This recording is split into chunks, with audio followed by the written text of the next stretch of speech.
சென்னையில் நேற்று நைட்லேருந்து இப்போ வரைக்கும் பார்த்தீங்கன்னா மிக இடைவிடாமல் மழை வந்துட்டுருக்குன்னே சொல்லாங்க. இது பார்த்திங்கன்னா அரசாங்கம் எந்த அளவுக்கு ஒரு துரித நடவடிக்கை எடுத்துருக்காங்க, எந்த அளவுக்கு கார்ப்பரேஷன் ஸ்டாஃப்லாம் ஒர்க் பண்ணுறாங்க அப்படின்னு சொல்லிட்டு ஒரு பகுதிக்கு வந்திருக்கோம். அந்த பகுதி பேர் தான் முகலிவாக்கம்ன்ற பகுதி. இதில் பார்த்தீங்கன்னா இது சாதாரண பகுதியே இல்லைங்க. சாதாரண ஒரு மழை வந்தாலே தண்ணீர் அதிகமாக வரக்கூடிய பகுதி. இங்கே பார்த்தீங்கன்னா சில இடத்துலலாம் நடக்கவே முடியாது, டிராக்டர் மூலியமாக தான் போக முடியும், அல்லது படகு மூலியமாக தான் போக முடியக்கூடிய ஒரு பகுதி இது. இது பார்த்திங்கன்னா ஆக்சுவலாக எல்லா விதமான இதை மரம் எடுக்கிறதுலும் சரி, இந்த ரோடில் பள்ளம் அடைச்சிக்கிட்டாலும் சரி, தண்ணி தேங்கி நின்று வீட்டுக்குள்ளே போனாலும் சரி, இது உடனடியாக இப்போ செயல்பட்டு இருக்காங்க. இப்போ நம்ம நேரடியாக உங்களுக்கு நான் காட்ட போகிறேன். ஆக்சுவலாக பார்த்தீங்கன்னா நேற்றுலேருந்து பார்த்தீங்கன்னா ஏகப்பட்ட விமர்சனங்கள் வந்துட்டுருக்கு. அதாவது தண்ணீர் நிற்குது, இந்த மாதிரி அரசாங்கம்லாம் தூங்குதா அப்படின்னு சொல்லிட்டு ஏகப்பட்ட மீம்ஸ், அதாவது மீம்ஸு கிரியேட் பண்ணுறதுக்காகவே போட்டாங்க. ஆக்சுவலாக நேற்று நாங்கள் ஒரு வீடியோ பதிவு பண்ணியிருப்போம். மழை வரதுக்கு முன்னாடி என்னெல்லாம் முன்னெச்சரிக்கை ஏற்பாடு நீங்கள் பண்ணிக்கணும், பொதுமக்கள் எப்படி சேஃப்டியாக இருக்கணும் சொல்லியிருப்போம். பட் ஆனால் இன்றைக்கி பார்த்தீங்கன்னா இன்றைக்கி அதான் சொல்கிறேன், இன்னைக்கு காலையிலேருந்து இப்போ வரைக்கும் பார்த்தீங்கன்னா பொதுமக்கள் அங்கங்கே வெளியே சுற்றாமல், அதாவது அரசாங்கம் என்னென்னலாம் சொல்லிருந்துச்சோ அதை கேட்டுருக்குறாங்க. ஆனால் சிலர் பார்த்தா இதை அரசியலாக்கும் பட்சத்தில் அதாவது போன வருஷம் எடுத்த வீடியோவும் பார்த்தீங்கன்னா, அதாவது வேறு இடத்துல எடுத்த வீடியோவும் பார்த்தீங்கன்னா போட்டுட்ருக்காங்க. அப்புறம் பார்த்தோன்னா சில அரசியல் பேசும் தலைவர்கள்லாம் என்ன பண்ணுறாங்கன்னா, இந்த அரசாங்கம் சரியாக செயல்படல, மழை வருது, தண்ணி நிற்குது. அதாவது நான் பொதுவாக ஒரு விஷயத்தை நான் தெளிவுபடுத்திருக்கிறேன். சென்னையை பொறுத்த வரைக்கும் பார்த்தீங்கன்னா 15 சென்டிமீட்டர் மழை வந்தால் மட்டும்தான் தாங்கும், அதுக்கு மீறி தாங்காது. இதுதான் உண்மை. இது சென்னை மட்டும் இல்லைங்க, இது எந்த சிட்டி எந்த இதுக்கு போனாலும் சரி, எல்லாம் இப்படி தான். இது கண்டிப்பாக தாங்காது. மழை பார்த்திங்கன்னா ஒரு பர்டிகுலர் அளவு தான் தண்ணி ட்ரெயின் ஆகும், உடனடியாக போகும். பட் ஆனால் அதுக்கு மேலே வந்துச்சுன்னா தாங்காது. கண்டிப்பாக டைம் எடுக்கும், 6 மணி நேரம் 7 மணி நேரம் எடுக்கும். இல்லை இன்னும் தண்ணி நிற்குது, நீங்கள் என்ன பண்ணுறீங்க, எதை பண்ணுறீங்க, 4000 கோடி வாங்கணுங்களே, 10,000 கோடி வாங்கணும் சொல்லிட்டு சில விமர்சனங்கள் பண்ணிட்டு இருக்கானுங்க. அவங்களுக்குலாம் என்ன வரேன்னு பார்த்தீங்கன்னு வச்சு ஒன்றுத்துக்கும் வேலை உருப்பட மாட்டாங்க. சும்மா வீட்டுக்குள்ளே உட்காந்துன்னு ட்விட்டரில் ஒரு மெசேஜ் போட்டுன்னு அப்படியே மீம்ஸ் கிரியேட் பண்ணி போட்டுக்குன்னு இதுதான் வேலையே. அவங்களுக்கு தெரியாது பொது வெளியில் என்னென்ன பிரச்சனை நடந்துட்டு இருக்குன்றது தெரியாது. அவங்களாம் நேரடியாக பார்த்து தான் தெரியும். அவன் தூங்காமல் எனக்கு பார்க்கும்போது சில டைமில் என்னடா அது இந்த அளவுக்கு கஷ்டப்படுறாங்களா. அதாவது சம்பளம் வாங்கினாலும் சரிங்க, அவன் வீட்டில் அவன் குடும்பம் இருக்குது, அதெல்லாம் பார்க்காம விட்டுட்டு ஒருத்தனும் இங்கே வேலை செஞ்சுட்டு இருக்கான். கரண்ட்டு கிட்டத்தட்ட ஃபோன் அதாவது நான் ஒரு நண்பர் கூட பார்க்குறேன், 5 நிமிஷத்துக்கு ஒரு வாட்டி ஃபோன் பண்ணியிருக்கிறாங்க. கரண்ட் இல்லை, கரண்ட் கட் ஆகிடுச்சு, ஒயர் கட் ஆகிடுச்சு. ஆனால் அவங்க என்ன பண்ணுறாங்கன்னு பார்த்தீங்கன்னா உடனடியாகவே பார்த்தீங்கன்னா, அதாவது அரசாங்கம் ஒரு விஷயம் சொல்லியிருக்காங்க, யாருமே சுவிட்ச் ஆஃப் பண்ணக்கூடாது, எல்லாமே ரீச்சபிள் தான் இருக்கணும். ரீச்சபிளாக இல்லாமல் இருந்தாங்கன்னா கண்டிப்பாக அவங்க சஸ்பெண்ட் பண்ணுறேன்னு சொல்லிக்கிறாங்க. இருந்தாலும் அவங்க இது ஃபோன்லாம் அட்டன் பண்ணி பப்ளிக்கு கரெக்டான ரெஸ்பான்ஸ் கொடுத்து கரெக்டான ஒரு வழியில் என்னென்னலாம் கேட்குறாங்களோ, அதாவது ஃபோன் அட்டன் பண்ணி நீங்கள் சொல்லுங்கள் எந்த இடத்துல பிரச்சனை, இந்த மாதிரி கனிவாக பேசி செயல்படுத்துகிறாங்கன்னா இது சாதாரண விஷயம் கிடையாதுங்க.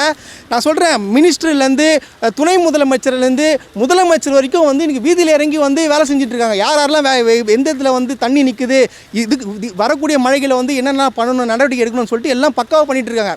உங்களுக்கு என்னப்பா, நீங்கள் ட்வீட்டு மீம்ஸு வீடியோஸ்க்கு வியூஸ் வர்றதுக்காக நீங்கள் போட்டுருவீங்க. ஒவ்வொரு அதிகாரிகளும் கலெக்டர்லேருந்து அமைச்சர்லேருந்து இறங்கி வேலை செஞ்சுட்ருக்கான். அவங்களாம் நம்ம உண்மையாக சல்யூட்டு தான் அடிக்கணும் தவிர கிண்டல் பண்ணுறது.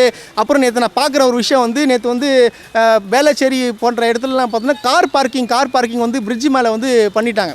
ஸோ அது தவறான தகவல் பரப்புகிறாங்க. அங்கே நிற்கிற வண்டிக்கெலாம் 1000 ரூபாய் ஃபைன் போடுறாங்கன்னு சொல்லிட்டு பொய்யான தகவல் பரப்புகிறாங்க. பட் ஆனால் அப்படி ஃபைனே போடல. ஆக்சுவலாக அவங்களுக்கும் அதாவது அந்த இடத்துல தண்ணி வரும், கார் நிறுத்த முடியாது. பட் ஆனால் மேலே நிறுத்திட்டாங்க. சரி, அது பயத்தினால ஒரு கார் போய்டுன்ற விஷயத்தை நிறுத்துறாங்க, அதெல்லாம் விட்டுருங்க. ஆனால் இதை வச்சே ஒரு அரசியல் பண்ணுறாங்கன்னா நம்ம என்ன பண்ணுறது? இது அரசியல் பண்ணக்கூடிய நேரம் இல்லைங்க. அது எல்லாருமே சேர்ந்து செயல்படுற நேரம். அது அரசாங்கத்தை மட்டுமே நம்பி இருக்கக்கூடாது. அதாவது நீங்கள் உங்கள் வீட்டில் என்ன பிரச்சனை ஏது பிரச்சனைன்னு கேட்டு, அதாவது நீங்கள் கார்ப்பரேஷன் தான் இருக்கிறாங்க, அதாவது ஒரு ஏரியாவுக்கும் ஒரு டிபார்ட்மெண்ட்லேருந்து ஆளை போட்டு வேலை செய்ய சொல்லிக்கிறாங்க. ஸோ அதன்படி பக்காவாக போயிட்டு இருக்கு. நான் என்ன சொல்ல வரேன்னா, தயவு செய்து விமர்சனம் பண்ணாதீங்க, விமர்சனத்தை குறைங்க. சோஷியல் மீடியா அதாவது ஃபேக் மீடியாவை ஆக்குற அளவுக்கு ஆகிப்போச்சு. எல்லாமே பொய்யான தகவல் பரப்பி, அதாவது என்னென்னா எதையாச்சும் குறை சொல்லணும், நம்ம எதாச்சும் பேசணும், இதான் டைமு, இந்த டைமில் நம்ம வீடியோ போட்டால் தான் ஓடுன்றதுக்காக தயவுசெய்து இந்த வேலைகள்லாம் பண்ணாதீங்க. ஆக்சுவலாக இந்த விஷயத்தை நம்ம நேரடியாகவே என்ன நடக்குது, கால் பண்ணால் எத்தனை நிமிஷத்தில் வராங்கன்ற முதல் கொண்டு நாங்கள் கூடவே இருந்து பார்த்தோம், நீங்களும் பார்த்துருப்பீங்க. ஸோ இந்த அளவுக்கு ஒரு மின்னல் வேகத்தில் கார்ப்பரேஷன் ஸ்டாஃப்லாம் செயல்படுறது ரொம்ப மகிழ்ச்சியாக இருக்குது. அதான் நீங்களே இப்போ நேரடியாக பார்க்கலாம், அவங்க உடனே சரி பண்ணிகிட்டு இருக்கிறாங்க. மிகப்பெரிய ஒரு பாராட்டுக்குரிய விஷயம். ரொம்ப நல்ல ரெஸ்பான்ஸுங்க. ஆக்சுவலி இந்த மழை வெள்ளத்தில் எந்த நேரத்தில் வெள்ளம் வருன்றதுனால எல்லாமே ரொம்ப பயந்துட்டு இருந்தோம். we didn't expect such a இமீடியட்டான ஒரு ரெஸ்பான்ஸ் இருந்ததுங்க. வந்தாங்க, இமீடியட்டாக அதை கிளியர் பண்ணிகிட்டு இருக்காங்க. Very good cooperation and very good service to the corporation. இந்த அளவுக்கு இந்த மழையில் செய்கிறாங்கன்றது ரொம்ப பாராட்டுக்குரியது. வாட்டர் ட்ரெயின்லாம் பண்ணதுக்கப்புறம் வந்து ரொம்ப நல்லாவே இருக்குதுங்க. ஆனால் ஒரு சில இடத்துல மட்டும் பார்த்தீங்கன்னா அந்த இடத்துல அந்த ஸ்டாக்னேஷன் இருக்குது, அதுவும் சரி பண்ணுறேன்னு சொல்லியிருக்காங்க. அதுக்கு வந்து தே கிவன் அஷூரன்ஸ், அதனால் சீக்கிரமாக ஆகிடுன்னு நினைக்கிறோம். ஆனால் இந்த அளவுக்கு இமீடியட்டாக ஒரு மின்னல் வேகத்தில் ஒரு விஷயம் செய்வாங்கன்னு சொல்லி நாங்களே எதிர்பார்க்காது. இது ரொம்ப அதிசயக்கு தகுந்தது, ரொம்ப பாராட்டுக்குரியது. இப்போ இருக்கிற இடம் பார்த்தீங்கன்னா மதனந்தபுரம் மெயின் ரோட் பக்கத்தில் இருக்கிற ஒரு அப்பார்ட்மெண்ட் இருக்கிறோம், எஸ்எஸ் அப்பார்ட்மெண்ட்டில். இந்த இடம் பார்த்தீங்கன்னா காலையில் தண்ணீர் அதிகமாக இருந்துன்னு சொல்லிட்டு புகார் வந்துச்சு. அது சம்மந்தமாக வந்து பேசுறதுக்காக தான் பப்ளிக்கிட்ட டேரெக்டாக வந்து கேட்கலான்னு வந்திருக்கோம். ஐயா, இங்கே பார்த்தீங்கன்னா தண்ணி ஃபுல்லாக இருந்துன்னு சொல்கிறாங்க. காலையிலேருந்து ஃபுல்லாக இருந்தது. இது வந்து அதிகாரிகள் வந்து பார்த்து நடவடிக்கை பார்த்தாங்க, வந்து எடுத்தாலும் அதாவது போர் ஏரி தண்ணி ரெடிமேட் காவான்னு ஒன்று போட்டாங்க. அதாவது குன்றத்தூர் போகிற ரோட்டில் அந்த ரெடிமேட் காவால் சுத்தமாக தண்ணி போகல. தாழ்வான பகுதி எங்கள் கேட்டில் தாழ்வாக ஆகிப்போச்சு. ரோடுக்கும் எங்கள் பிளாட்டுக்கும் ரொம்ப பள்ளமாகி போச்சு. அதனால் மொத்த தண்ணியும் வந்து எங்கள் பிளாட்டில் நுழைஞ்சி எங்களுக்கு வந்து சோதனை காரணமாக அசுத்தம் அதிகமாகுது. தண்ணி வெடிக்கிறதுக்கு வழி கிடையாது எங்களுக்கு. அதனால் நாங்கள் கார்பரேஷன்லையும் நகராட்சி கவுன்சில்கிட்டையும் நகராட்சிக்கிட்டையும் புகார் தெரிவித்தோம். வந்து எடுத்து எல்லாம் கிளீன் பண்ணாங்க. இப்போ ஓரளவுக்கு சுமாராக இருக்குது. இப்போ அங்கே வண்டி அங்கே வெளியில் பார்த்தீங்கன்னா ஒரு வண்டி நிற்குது பார்த்தீங்கன்னா, அந்த வண்டி அதுக்காக தான் வந்து உங்களுக்கு சொல்கிறதுக்காக தான் வந்து க்ளீன் பண்ணுறதுக்காக வந்திருக்காங்க. இது தண்ணியில் எடுக்கிறது. சரி சார். ஸோ சில பணிகள்லாம் நடந்துட்டு இருக்கு. சரி சார். ஸோ அதான் உங்களுக்கு நீங்கள் சொன்ன வார்த்தைக்கு கேட்டு வந்து ஒர்க் பண்ணுறாங்களா? சரி சார். அதுக்கு தான் ஒர்க் பண்ணுறாங்க சார்.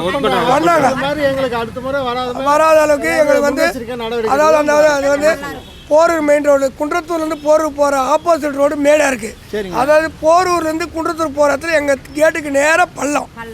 அதனால் போரூர்லேருந்து ரெடிமேட் காவா போட்டாங்க இல்லையா, அந்த காவா வந்து மேடாகி போச்சு, எங்களுக்கு பள்ளமாகி போச்சு. அதை உயர்த்தி எங்களுக்கு கொடுத்தா ரோடு தண்ணி உள்ளே வராது. இந்த ரோடு தண்ணியால் தான் எங்களுக்கு வந்து ஃபுல்லாக எங்கள் அப்பார்ட்மெண்ட்டில் தண்ணி தேங்கிறதுக்கு காரணமே அதுதான். இப்போ ஓரளவுக்கு ஓகே இன்னைக்கு பரவாயில்ல, இன்னைக்கு எல்லாம் செஞ்சது பரவாயில்ல. பட் என்னன்னா கீழ் வீடு எல்லாமே தண்ணி வந்துருச்சு. எல்லாருமே ரொம்ப சிரமத்தில் எல்லாமே எல்லா பொருளும் வருஷம் ஒரு பொருள் மாத்திரதா இருக்குது. ரொம்ப அவதிப்படுறாங்க. அதுக்கு வந்து இந்த அரசு என்ன நடவடிக்கை எடுக்குமோ அதை கொஞ்சம் கண்டிப்பாக வந்து எடுத்தா எல்லாத்துக்கும் ஒரு உதவியா இருக்கும். கண்டிப்பா எடுத்த மாதிரி எப்போதும் எங்களுக்கு ஒத்தாசையா இருந்தா ரொம்ப நல்லா. ஏன்னா இந்த பிளாட் வந்து இதுதான் பழைய பிளாட் இருக்கு. இது அப்பயே வந்து ஹைட் பண்ணி கட்டினாங்க.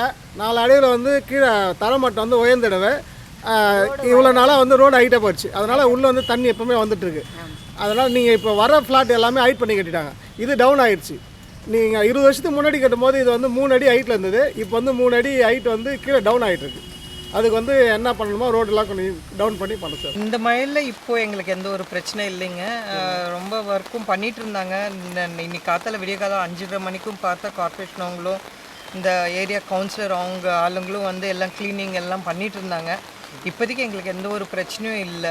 இப்போ வரைக்கும் உங்களுக்கு இல்லை. இந்த மழைக்கு எங்களுக்கு அதாவது இந்த மழை டைமில் வந்து உங்களை கூப்பிட்டா வந்து ஆன்சர் பண்ணி எல்லாம் வந்து சரி பண்ணி கண்டிப்பாக நாங்கள் ரெஸ்பான்ஸ் கொடுக்குறாங்களா? கண்டிப்பாக வாட்ஸ்அப்பில் மெசேஜ் பண்ணாலும் சரி, அவருக்கு டைரெக்டாக அவர் நம்பரும் இருக்குது எங்ககிட்ட, எங்கள் கவுன்சிலரோட நம்பர். அவருக்கு ஃபோன் பண்ணாலும் சரி, உடனே ஆள் அமுச்சு எங்களுக்கு வந்து ரெடி பண்ணி கொடுக்கும் கார்பரேஷன்லேருந்து. மேடம், இந்த இடம் வந்து தண்ணீர் தேங்கிச்சுன்னா வந்து நடக்க முடியாத அளவுக்கு தண்ணி வரும்னு சொல்லியிருக்காங்க. பட் ஆனால் இந்த மழையில் எப்படி மேடம் இருக்குது? இந்த மழைக்கு இன்னும் எங்களுக்கு எந்த தண்ணியும் இங்கே எந்த வரும் பிரச்சனை இல்லை. யூஸ்வலாக இந்த மழைக்கு தண்ணி வந்துடும் ரோடுக்கு. இப்போ எதுவும் தண்ணி எதுவும் இல்லை எங்களுக்கு இங்கே. போன வருஷம் ரொம்ப அவஸ்தைப்பட்டுட்டோம். அதனால தான் எங்கள் வீடே ஹைட்டு நாங்கள் தூக்கணும் 5 ஃபீட் மேலே. இந்த வருஷம் எதுவும் இல்லைங்க எங்களுக்கு. ஸோ வந்து இந்த கவர்மெண்ட் உங்களுக்கு சிறப்பாக செயல்படுது இந்த மழை டைமில். கண்டிப்பாக எங்கள் ஏரியா கவுன்சிலர் எங்களுக்கு ரொம்ப ஹெல்ப்ஃபுல்லாக இருக்கார் ஆக்சுவலாக எங்களுக்கு. இப்போ ஆக்சுவலாக வந்து இப்போ கரண்ட்டு போச்சுனாலும் உங்களுக்கு ரெஸ்பான்ஸ் கொடுக்குறாங்களா?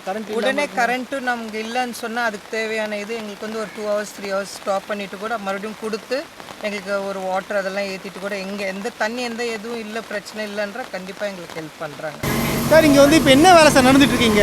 இந்த மழைநீர் கால்வாய் இருக்குல்ல, அதில் இந்த மண்ணெல்லாம் போய் அடைச்சிக்குதுல்ல, அந்த மண் அடைச்சின்னு இருக்க மண்ணெல்லாம் அப்படியே கலரி ஃப்ரெஷ் பண்ணி அந்த தண்ணி வேகத்துலேயே அப்படியே தள்ளி விட்டுறாங்க. அதனால் அடைப்பு எதுவும் இல்லாமல் ஃப்ரீயாக மழை தண்ணி போகிறதுக்காக ஆரம்பத்துலேயே இந்த மழை தண்ணி எல்லாத்தையுமே அடைச்சி தள்ளி விட்டுறாங்க. ஃப்யூச்சரில் மழை வர அந்த அடைப்பு இல்லாமல் போகிறதுக்காக வேலை நடந்துட்டு இருக்கு. இல்லை, இது இங்கே மட்டும் நடக்குதா இல்லை எல்லா இடத்துலையும் நடந்துட்டு இருக்குங்களா? இல்லை, இங்கேருந்து ஆரம்பிச்சிருக்காங்க. இப்படியே எல்லா இடத்துக்கும் போயிட்டே இருக்குது. ஒரு இதுவாக பண்ணிட்டு போயிட்டே இருக்காங்க. எந்த இடத்துலையும் அடைப்பு இல்லாமலே இப்போ க்ளீன் பண்ணிடுறாங்க. கடந்த 10 மணி நேரமாக பார்த்தீங்கன்னா இந்த கார்ப்பரேஷனில் இருக்கிறவங்க பார்த்தீங்கன்னா நமக்காக வந்து அதாவது கிட்டத்தட்ட ஒரு வீட்டுக்கு கூட போகாமல் சாப்பிடாம கூட வந்து அதாவது ஏகப்பட்ட கால்ஸ் அட்டன் பண்ணி எந்தெந்த பிரச்சனை நடக்குதோ அதெல்லாம் வந்து பார்த்துட்ருக்காங்க. ஸோ இவங்க தான் அது பேர் கால் பண்ணுறாங்க. என்னென்னலாம் வேலை பார்த்துட்ருக்கீங்க? நான் கால் பண்ணால் வந்து அவங்க இது பண்ணி தண்ணி இருந்தால் அதை இது பண்ணிக்கிட்டு அது பண்ணுவோம். அப்புறம் வந்து இந்த கெனால் வந்து இதுலேருந்து தான் எல்லா குப்பையும் போட்டோம், இதுலேருந்து தான் வந்து அடைச்சி நிற்கும், அதை வந்து எடுத்து விடுவோம். அப்புறம் வந்து எஸ்ஐ சார் எதனா சொன்னார்னா அதை வந்து போய் செய்வோம். அப்புறம் கவுன்சிலர்லாம் கம்ப்ளைண்ட் பண்ணாங்கன்னா அங்கே போய் பார்ப்போம். அப்புறம் ரோட் டிபார்ட்மெண்ட் இது மேனுவல்லாம் தூக்க சொன்னாங்கன்னா அதை பார்த்துட்டு அதுக்கப்புறம் இல்லை இப்போ வந்து வீட்டிலேருந்து சொல்கிறாங்க வீட்டில் தண்ணி அடிச்சுச்சுன்னுவாங்க. ஏன்னா இந்த டைமில் பார்த்தீங்கன்னா பாம்புலாம் வரும், அதெல்லாம் வந்து நீங்கள் போய் பார்ப்பீங்களா? எல்லாம் பார்த்துட்டு தான் இது பண்ணலாம். ஸோ இந்த இது கிட்டத்தட்ட அதான் உங்களுக்கு தெரியும் எத்தனை கால்ஸ் வந்துருக்கு இப்போ பப்ளிக் கிட்டேருந்தும் சரி.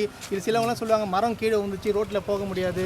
ஸோ இந்த மாதிரிலாம் தொடர்ச்சியாக கால் வருதில்ல, அதுக்காக தான் கேட்குறேன். ஏன்னா நீங்கள் வந்து நைட்லேருந்து இப்போ வரைக்கும் வேலை செஞ்சுன்னு சொல்லியிருக்கீங்க, அதுக்காக தான் நான் கேட்குறேன். நான் ஆமாம், நிறைய கால் வந்திருக்குண்ணா, இது வரைக்கும் கணக்கே இல்லாமல் தான் வந்திருக்கு. ஃபுல்லாக கால் பண்ணுவாங்க, போயிட்டு பார்த்துட்டு தான் வருவோம் எல்லாமே.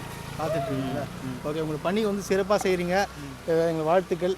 பப்ளிக் எந்த பிரச்சனை ஆகுதுன்னா கொஞ்சம் கூட வந்து சப்போர்ட் பண்ணுங்கள். இந்த பகுதியில் பார்த்தீங்கன்னா எதனால் தண்ணி வந்து நிரம்பி வழிஞ்சு வெளியில் வருதுன்னு பார்த்தீங்கன்னு வச்சுங்களேன், இதுதான் ஒரு முக்கியமான இடம். இது வந்து கேனல் சொல்லுவாங்க. இது செம்பரம்பாக்கத்திலிருந்து சிறுக்களத்தூர் வழியாக வந்து இந்த தண்ணி வந்து வந்துட்டு இருக்கோம். இது கடந்த 10 வருஷத்துக்கு முன்னாடிலாம் பார்த்தீங்கன்னு வச்சுக்கோங்க, இந்த இடத்துல வந்து இந்த மாதிரி பிரிட்ஜிலே உங்களுக்கு கிடையாது. அதாவது இது அடி பார்த்தீங்கன்னா இவ்வளோ தூரம் தான் இருக்கும். தண்ணி வந்து கொஞ்சம் வந்தாலே பார்த்தீங்கன்னா கொஞ்சம் மேலே வந்து தண்ணி வெளியே வந்து இது ஃபுல்லாகவே தண்ணீர் ஃபுல்லாக இந்த ஏரியா ஃபுல்லாக மிதக்கிற அளவுக்கு வந்துடும். இப்போ பார்த்தீங்கன்னா இப்போ வந்து அரசாங்கம் அமைச்சர் அதிகாரிகளும் சேர்ந்து இதை கொஞ்சம் இன்க்ரீஸ் பண்ணி ஹைட் ஏற்றி இதுக்குள்ளே வாங்க, உள்ளே வாங்க. அதாவது கீழே அடிமுட்டம் போயிட்டு ஹைட்டு ஏற்றி கொஞ்சம் ரெடி பண்ணி கட்டியிருக்கிறாங்கன்னே சொல்லலாம். இது அந்தளவுக்கு ஒரு சிறப்பாக பண்ணிகிட்டு இருக்காங்க. ஸோ எல்லா இடத்துலையும் பார்த்தீங்கன்னா அந்த தூய்மை பணியாளர்களும் கார்ப்பரேஷன் ஸ்டாஃப்ஸும் அவங்க என்ன பண்ணுறாங்கன்னா அழுக்குகள்லாம் அதாவது அடிச்சுக்கிற தண்ணியெல்லாம் வந்து அகற்றி சரி செய்து வந்து பண்ணிகிட்ருக்குறாங்க. இங்கே பாருங்கள், இது மூலமாக தான் வந்து தண்ணிக்கு வந்து ஃபுல்லாக ஃப்ளோ ஆகும். ஃப்ளோ ஆகிட்டு என்ன வரும், முன்னாடிலாம் பார்த்திங்கன்னா இந்த போர்ஷன்ஸ் இருக்கவே இருக்காது. அதனால் என்ன ஆகும், தண்ணி வந்து வெளியே வந்து ஃபுல்லாக தண்ணி ஸ்ப்ரெட் ஆகிட்டு யாரும் நடக்க முடியாத அளவுக்கு போயிடும். இது ஆக்சுவலாக இன்னொரு சிறப்பான அம்சம் என்னென்னு பார்த்தீங்கன்னு வச்சிங்களேன், இதில் வந்து 2 வீலரு கார்லாம் போக முடியாது, வெறும் டிராக்டர் மட்டும் தான் போக முடியும். ஸோ அந்த மாதிரி இடங்கள் பகுதி இது பார்த்தீங்கன்னா அந்த அளவுக்கு ஒரு சரி செய்து ஒரு சமமாக்கி அந்த அழுக்குக்கெல்லாம் அகற்றி வந்து ரெகுலராக அதாவது தொடர்ந்து அதாவது நேற்றுலேருந்து இன்றைக்கி வரைக்கும் வந்து எல்லா இடத்துலையும் வந்து போயிட்டு வேலைகளை வந்து கரெக்டாக பார்த்துட்ருக்காங்கன்னே சொல்லலாம். தாழ்வான பகுதியிலும் அதிகமாக வந்து இந்த தண்ணீர் தேங்கக்கூடிய பகுதியிலும் பார்த்திங்கன்னா நடக்க முடியாத சூழ்நிலை ஏற்படும். அதனால் பார்த்திங்கன்னா போட்டுன்ற ஒரு விஷயத்தை வந்து கொண்டு வந்திருக்காங்க. போட்டில் பார்த்திங்கன்னா உங்களுக்கு அதில் சவாரி பண்ணுறதுக்காக ஃப்ரீயாகவே கொடுத்துருக்காங்க. நிறைய இடத்துல பார்த்திங்கன்னா காசு வாங்கிட்டு பண்ணுவாங்க. இது வந்து கார்ப்பரேஷனால் கொண்டு வரப்பட்ட ஒரு படகு. அதாவது இந்த இடத்துல பார்த்திங்கன்னா நிறைய எல்லா வருடங்களும் யூஸ் பண்ணுவாங்க. இந்த இடத்துல பார்த்திங்கன்னா ஆக்சுவலாக வந்து இந்த ரொம்ப தண்ணி அதிகமாக தேங்குற இடம்னே சொல்லலாம். பள்ளிக்கரணை அப்புறம் வந்து தாம்பரம் முடிச்சூருக்கு அப்புறம் பார்த்திங்கன்னா இந்த இடத்துல அதிகமாக தண்ணீர் தேங்கக்கூடிய இடம். அதனால் பார்த்திங்கன்னா இந்த மாதிரி 2 வகையான போட்டுகள் வந்து இங்கே நிறுத்திருக்கிறாங்க. எப்பப்பெல்லாம் வந்து தண்ணி வருதோ அது வந்து யூஸ் பண்ணிக்கிறதுக்காக தயார் நிலையில் வச்சுருக்கிறாங்க. இதை சார் வணக்கம் சார். வணக்கம். இப்போ சென்னையில் வந்து இது முகலிவாக்கம்ன்ற பகுதியில் வந்து அதிகமாக வந்து தண்ணி தேங்கும், நடக்கவே முடியாது, தண்ணீர்லாம் அதிகமாக வரும். அதாவது பப்ளிக் வந்து 2 வீலரில் போக முடியாது, போட்டில் தான் போக முடியுன்ற அளவுக்கு வந்து எல்லாமே வந்துச்சு இல்லையா திருவள்ளுவர் நகரில் வந்து. ஸோ அதுக்காக பார்த்தீங்கன்னா ஏகப்பட்ட பேர் சொன்னாங்க இங்கே வந்து தண்ணீர் அதிகமாக இருக்குது, இங்கே வந்து சரியாக பராமரிக்க மாட்டாங்க, யாரும் வந்து பார்க்க மாட்டாங்கன்னு சொல்லிட்டு கம்ப்ளைண்ட் வந்துச்சு. ஸோ அதுக்காக தான் நேரடியாக வந்து பொதுமக்கள்கிட்ட கேட்கலாம்னு சொல்லிட்டு வந்திருக்கேன் சார். எப்படி சார் இது? அதில் ஆக்சுவலாக 2014 வந்து சென்னை கார்ப்பரேஷன் இதாச்சு முகலிவாக்கம். அதுக்கு முன்னாடி வந்து பஞ்சாயத்து இருந்தனால அந்த ஒர்க் அதிகமாக இல்லை. 2014 அப்புறமா பஞ்சாயத்து சென்னை கார்ப்பரேஷன் மூவ் பண்ண அப்புறமா படிப்படியாக நல்ல எல்லா வேலையும் ஒழுங்காக செய்துட்ருக்காங்க. நாங்கள் திருவள்ளுவர் அசோசியேஷன் மூலமாக நிறைய ரிக்வஸ்ட் கொடுப்போம், கவுன்சிலர் கொடுப்போம், அதிகாரம் கொடுக்கும்போது அதுக்கேற்றபடி பணிகள் செய்து கொண்டிருக்காங்க. அதுக்கப்புறமா 2015 ரொம்ப ஃப்ளட்டு வந்துச்சு. அதுக்கப்புறமா கம்ப்ளைண்ட் கொடுத்து அடிஷ்னலாக ஒரு கனால் போட்டாங்க, அது வழியாக தண்ணி போயிட்டுருக்குது. ஆனால் அதுக்கப்புறமா திரும்பவும் 2022 வந்துச்சு.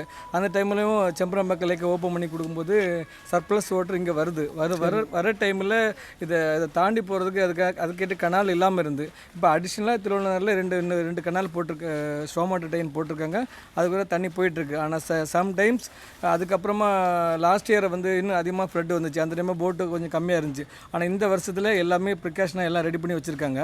ஆனால் இன் ஃப்யூச்சரில் எங்களுக்கு என்ன பண்ணணும்னா இந்த மோட்ரு கான்செப்டே இருக்கக்கூடாது, மோட்ரு கான்செப்ட் இருக்கக்கூடாது, போட்டு ஆக்சுவலாக இந்த போட்டும் வரக்கூடாது. அதுக்கேற்ற மாதிரி எங்களுக்கு பண்ணி கொடுத்தா ரொம்ப நல்லாயிருக்கும். போன வருஷம் பார்த்தீங்கன்னா இந்த இடத்துக்கு வந்து எடப்பாடி பழனிசாமி அவர் வந்திருந்தார் இல்லையா? ஸோ வந்திருந்தார். அவர் ஆக்சுவலாக வந்து இந்த இடம் வந்து நிறைய சரி அவங்க கவர்மெண்ட்டில் கரெக்டாக பண்ணியிருந்த மாதிரியும் இப்போ வந்து சரியாகவே செயல்படுற மாதிரி சொல்லியிருந்தாங்க. ஏன்னா போன வருஷம் வந்து பேட்டிலாம் கொடுத்துருந்தேன் இந்த இடத்துக்கு இல்லையா?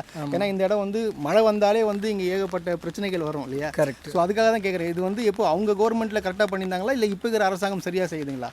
இல்லை எதுவாக இருந்தாலும் சொல்லுங்கள், அது இல்ல, உண்மையை சொல்லணும் நீங்கள். இந்த கவர்மெண்ட்ல கொஞ்சம் அதிகமாக தான் பண்ணியிருக்கான்னு சொல்ல முடியும். ஏன்னா லாஸ்ட் 2015 மட்டும் தான் அவங்க அந்த டைமில் இருந்தாங்க. அந்த டைமில் ஃப்ளட் அதிகமாக வந்துச்சு. ஆனால் அதுக்கப்புறம் படிப்படியாக இவங்க பண்ணி கொடுத்துருக்காங்க. இதனால எங்களுக்கு ப்ராப்ளம் செய்து தரலைன்னு நாங்கள் சொல்ல முடியாது, செய்து தந்திருக்காங்க எங்களுக்கு. செய்து தர்றாங்க. அதாவது நீங்கள் கொடுத்ததை வந்து ரெக்வஸ்ட் எடுத்து என்னன்னு சொல்லிட்டு வந்து பார்த்து ரெடி பண்ணுறாங்க. ஆமாம், நாங்கள் அது மாதிரி இது அசோசியேஷன் மூலமாக பியூடல் டிபார்ட்மெண்ட் ரிக்வஸ்ட் கொடுக்கும்போது கவுன்சில் சேர்த்து கொடுப்போம். அவங்க வந்து கொடுத்தனால தான் எங்களுக்கு இப்போ 190 crore இந்த ப்ராஜெக்ட் எல்லாம் எங்கள் பண்ணி கொடுத்துருக்காங்க. ஃபியூச்சரில் இந்த மாதிரி ஃப்ளட் வராமல் இருக்குது எங்களுக்கு. ஃப்ளட்டு வராமல் இருக்கிறதுக்கு இல்லை, ஃப்ளட்டு கண்டிப்பாக ஃப்ளட்டு வரும். ஆனால் போட்டு அவைலபிள் இருக்க விட மோட்டர் கான்செப்டே இருக்கக்கூடாது எங்களுக்கு. அதே போல் பார்த்தீங்கன்னா இது முகலிவாக்கம் என்ற ஏரியா பார்த்தீங்கன்னா சாதாரண மழை பெஞ்சாலே தண்ணீர் அதிகமாக தங்கக்கூடிய இடம். இங்கே பார்த்தீங்கன்னா நிவாரண பணிகள்லாம் எப்படி நடந்துருக்கு பார்த்தீங்கன்னா எல்லா இடத்துலையும் பார்த்தீங்கன்னா இந்த மாதிரி ராட்சச மோட்டார் வச்சுருக்காங்க. எவ்வளோ தான் தண்ணீர் வந்தாலும் வந்து அதை உறிஞ்சி எடுக்கிற அளவுக்கு பார்த்தீங்கன்னா இது கெப்பாசிட்டி அதிகமாக இருக்குது. இது வந்து ராட்சச மோட்டார்னு சொல்லுவாங்க. இந்த பகுதியில் மட்டும் இல்லைங்க, சென்னையில் இருக்கிற எல்லா தாழ்வான பகுதியிலும் தண்ணி அதிகமாக தண்ணி தேங்க இருக்கக்கூடிய இடங்கள்லாம் பார்த்தீங்கன்னா இந்த மோட்டார் வச்சுருக்காங்க. இது பார்த்தீங்கன்னா போன வருஷங்கள்லாம் பார்த்தீங்கன்னா இந்த இடத்துல பார்த்தீங்கன்னா ஃபுல்லாகவே தண்ணி இருக்கும். ஆனால் பார்த்தீங்கன்னா இவங்க கார்பரேஷன் ஸ்டாஃப் எல்லாருமே சேர்ந்து என்ன பண்ணியிருக்காங்கன்னு பார்த்தீங்கன்னா இது வந்து தண்ணீர் நிற்காம இந்த மோட்டார்ஸ்லாம் வந்து பார்த்து கரெக்டாக எங்கே தண்ணி நிற்குதுன்னு சொல்லிட்டு எல்லாமே கரெக்டாக தங்களுடைய பணிகளை வந்து இரவும் பகலும் தூங்காமல் வந்து வேலை செஞ்சுட்டு இருக்காங்கன்னு சொல்லாங்க. இந்த இடம் பார்த்தீங்கன்னா ஃபுல்லாகவே தண்ணி நிற்கும், மேலே தண்ணி வந்துடும். ஆக்சுவலாக பார்த்தீங்கன்னா இங்கே வந்து 2 வீலரே போக முடியாது, அதாவது படகு சவாரி மூலியமாக தான் இங்கே பயணிக்கவே முடியும் நிறைய பேர் சொல்லுவாங்க இந்த இடத்துல. பட் ஆனால் இங்கே வந்து ஒரு கரெக்டான ஒரு இடம் ப்ராப்பராக மெயின்டைன் பண்ணி யார் எங்கெங்கே போடணும் பணிகள் அமர்த்தி கரெக்டாக வேலையை பார்த்துட்டு இருக்காங்கன்னு சொல்லலாம். இங்கே சென்னையில் நேற்று நைட்லேருந்து இப்போ வரைக்கும் பார்த்தீங்கன்னா இடைவிடாத மழை பெஞ்சுட்டு இருக்குது. ஆங்காங்கே பார்த்தீங்கன்னா மரங்கள் வந்து கீழே விழுந்துருக்கு. அங்கங்கே பார்த்தீங்கன்னா பயணிகள் வந்து போக முடியாமல் ரொம்ப கஷ்டத்துறாங்க. ஆனால் நீங்கள் வந்து உங்களுக்கு ஏதாச்சும் மரம் ஏதாச்சும் வெட்டி கீழே வந்துச்சுன்னா நீங்கள் 1913 நம்பருக்கு கால் பண்ணுங்கள். உடனடியாக வந்து கார்பரேஷனில் வந்து பார்ப்பாங்க. இங்கே பாருங்கள், இங்கே தகவல் கொடுத்த உடனே பார்த்தீங்கன்னா எல்லாம் வந்து கீழே மரங்கள் சரிஞ்சு விழுந்துருந்துச்சு. இப்போ அது உடனடியாக எடுத்து அகற்றப்பட்டு கிளியராக பண்ணிகிட்டு இருக்காங்க. கிட்டத்தட்ட பார்த்தீங்கன்னா ஒரு 20லேருந்து 25க்கு மேற்பட்ட வந்து கார்பரேஷன் ஸ்டாஃப்ஸ் வந்து இதுக்காக வந்து உழைச்சிட்டு இருக்காங்கன்னு சொல்லாங்க. அதாவது இரவு பகலாக வந்து இவங்க வந்து வீட்டுக்கு கூட போகாமல் வந்து உழைச்சிட்டு இருக்காங்கன்னு சொல்லாங்க. தகவல் கொடுத்த 5 நிமிடத்தில் பார்த்தீங்கன்னா உங்களுக்கு கார்பரேஷன் ஸ்டாஃப் வந்து உங்களுக்கு ஒர்க் பண்ணுறதுக்கு தயாராகவே இருக்கிறாங்க. ஸோ இங்கே பாருங்கள், இதெல்லாம் வந்து எல்லா விதமும் அதாவது நேற்று நைட்டுலேருந்து இப்போ வரைக்கும் அவங்க வந்து இடைவிடாமல் ஒர்க் பண்ணுறாங்கன்னு சொல்லாங்க. அதனால் வந்து தயவு செய்து உங்கள் மரம் எங்கேனாச்சும் விழுந்துச்சுன்னா 1913 நம்பருக்கு நீங்கள் கால் பண்ணிங்கன்னா கண்டிப்பாக வந்து உங்களுக்கு உதவி பண்ணுவாங்க. இப்போ நம்ம இருக்கிற இடம் பார்த்தீங்கன்னா மதனந்தபுரம் மெயின் ஜங்ஷனுடைய ஏரியா. இது வந்து ரோட்டு பகுதியில் இருக்கக்கூடிய ஒரு மழைநீர் வடிகாலில் இருக்கிற இடம். இது பார்த்தீங்கன்னா இது வந்து இது ஃபாஸ்ட்டாக வந்து உள்ளே இருக்கிற மழைநீர் வடிகாலை அகற்றுறதுக்காகவும் சேறுகளை வந்து அகற்றுறதுக்காகவும் ராட்சச மோட்டாரை வர வச்சு உடனடியாக வந்து சரி பார்த்துட்டு இருக்காங்க. இது அதிகாரிகள் முன்னிலையில் வந்து உடனடியாக வந்து கம்ப்ளைண்ட் கொடுத்த உடனே பார்த்தீங்கன்னா நடந்துகிட்ருக்குன்னே சொல்லலாங்க. இங்கே இருக்கிற அதிகாரிகளும் வந்து உடனடியாக மழைன்றது பொருட்படுத்தாமல் இங்கே இருக்கக்கூடிய வந்து கவுன்சிலர்களும் அதிகாரிகளும் ஏஇகளும் பார்த்தீங்கன்னா வந்து எல்லாமே வந்து பார்த்து சரி பண்ணி ரெடி பண்ணிகிட்டு இருக்கிறாங்க.